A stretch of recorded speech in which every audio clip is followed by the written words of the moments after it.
Hi, I'm Sophie, and I feel very fortunate to be a COFEM member and have the constant inspiration from my fellow co-feminists. I'm going to be talking today about our tip sheet number 5, which is on feminist approaches to building knowledge and evidence on gender-based violence. And what I'd like to do is just share from you what the 3 key takeaways are from this tip sheet. And then I'll also just share a little example from some work. So I think COFEM and this tip sheet is really urging us to challenge this misconception that research is somehow completely scientific or completely objective, and instead understand that knowledge is power, and the questions we ask and the ways in which we set out to answer that question, the approaches and methods we use, is really the crux of the politics of knowledge. So secondly, building on that, as feminists, it's really critical that we think carefully about our research questions and that we ask questions that are able to explore and investigate how power and privilege and inequality happens and is experienced at different levels. And by doing that, we can really ensure that our learning is in the service of programming and gives us the learning and the knowledge we need to create stronger programs that really align with women's experiences, with their needs, with their priorities.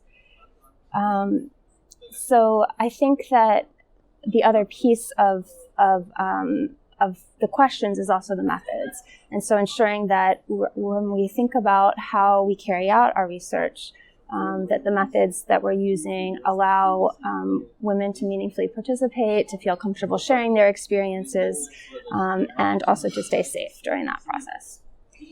And then finally, feminist research requires that we really honor the time and the effort that it takes to generate this knowledge in the first place, and that we basically apply what we learn, that we use this knowledge, and have good enough feedback loops that what we're learning can help us identify, maybe potential backlash that's manifesting and quickly enough so that we can start to mitigate it, and also build on strengths of what's happening. So participatory action research is one of those methods that really is quite effective for that quick feedback into programming.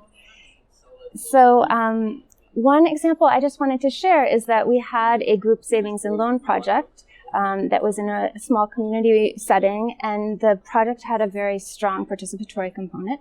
And so the women who are part of the group wanted to integrate a violence against women component within their program, which is great.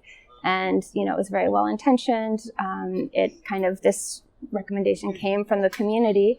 And they decided to form a community action group where women who are experiencing violence could go. So again, really good intentions. The monitoring data, which was quantitative, looked good as well. It showed a lot of caseload, of referrals, mediation, all these things. Unfortunately, as part of the learning framework, we were able to have some focus group discussions with participants, and there it really quickly became apparent that the members of this community action group were themselves holding very stigmatizing and victim-blaming attitudes. And it was just impossible for them to do that work while keeping women safe.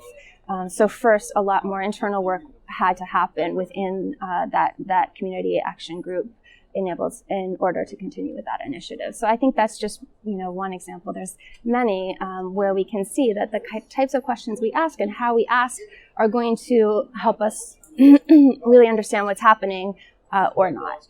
And so in tip sheet 5, you'll find conceptual grounding and also practical advice to help us better design and carry out research that's feminist informed and that really, is able to harness this potential for learning to make the work so much more transformative. Thank you.